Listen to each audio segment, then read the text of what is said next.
আসসালামু আলাইকুম এভরিওয়ান, শুভ নববর্ষ। আর আপনারা দেখছেন ইয়াসিন, সাথে আছে আমি ইয়াসিন। তো বন্ধুরা, আমি আজ চলে এসেছি ঢাকার হার্ট, রমনা পার্কে। Guys, just look at the crowd. চারপাশটা দেখুন একবার। পয়লা বৈশাখের এই ভাইবটা কিন্তু একদম নেক্সট লেভেলের। পুরো রমনা যেন আজ একটা লিভিং আর্ট গ্যালারি হয়ে আছে। রমনার ভাইবটা আজ বেশ ডিফারেন্ট। একদিকে কিউট বাচ্চারা ট্রেডিশনাল ড্যান্স পারফর্ম করছে, অন্যদিকে এই পাশে দেখুন একটা ব্যান্ড দল তাদের মিউজিক দিয়ে পুরো ক্রাউডকে মাতিয়ে রাখছে। সো ওল্ড স্কুলের কালচার আর মডার্ন মিউজিকের এই যে ফিউশন, আই জাস্ট লাভ ইট।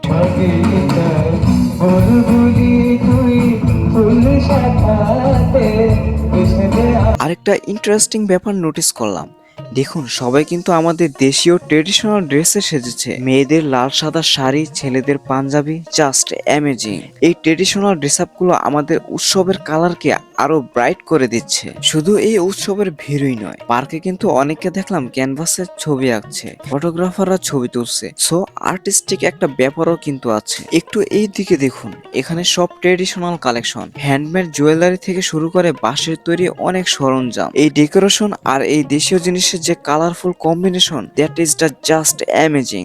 সত্যি বলতে এই ছোট ছোট ডিটেলসই আমাদের উৎসবকে ইউনিক করে তোলে। অনেক তো ঘোরাঘুরি হলো, এবার একটু রিফ্রেশমেন্টের জন্য আমরা চলে আসলাম রমনা লেকের সাইডে। এখানেও কিন্তু হিউজ পরিমাণ ভিড়।